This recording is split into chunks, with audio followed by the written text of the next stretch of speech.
A group of Chinese warships led by the country's sole aircraft carrier entered the top half of the South China Sea on Monday after passing south of Taiwan, the self-ruled island's defense ministry said of what China has termed a routine exercise.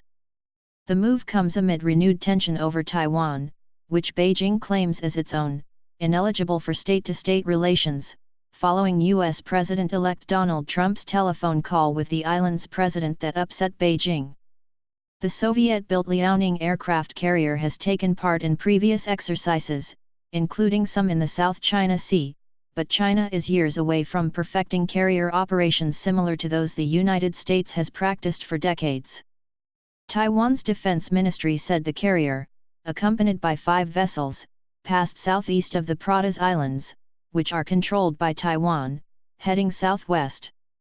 The carrier group earlier passed 90 nautical miles south of Taiwan's southernmost point via the Bashi Channel, between Taiwan and the Philippines. Staying vigilant and flexible has always been the normal method of maintaining airspace security, said Ministry spokesman Chen Chengqi, declining to say whether Taiwan fighter jets were scrambled or if submarines had been deployed. Chen said the ministry was continuing to monitor and grasp the situation.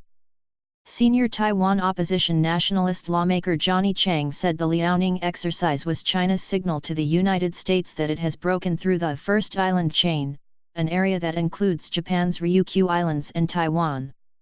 In Beijing, Chinese Foreign Ministry spokeswoman Hua Chunying said people should not read too much into what the carrier was up to, as its movements were within the law.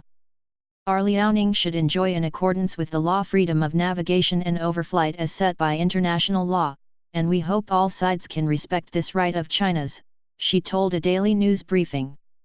Influential state-run Chinese tabloid The Global Times said the exercise showed how the carrier was improving its combat capabilities and that it should now sail even further afield. The Chinese fleet will cruise to the eastern Pacific sooner or later. When China's aircraft carrier fleet appears in offshore areas of the U.S. one day, it will trigger intense thinking about maritime rules, the newspaper said in an editorial. China has been angered recently by U.S. naval patrols near islands that China claims in the South China Sea. This month, a Chinese Navy ship seized a U.S. underwater drone in the South China Sea. China later returned it.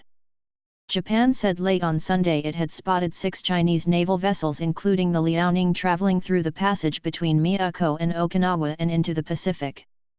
Japan's top government spokesman said on Monday the voyage showed China's expanding military capability and Japan was closely monitoring it.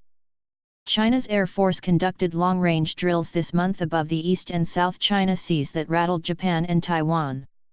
China said those exercises were also routine. Last December, the Defense Ministry confirmed China was building a second aircraft carrier but its launch date is unclear. The aircraft carrier program is a state secret. Beijing could build multiple aircraft carriers over the next 15 years, the Pentagon said in a report last year. China claims most of the South China Sea through which about $5 trillion in shipborne trade passes every year. Neighbors Brunei, Malaysia, the Philippines, Taiwan, and Vietnam also have claims.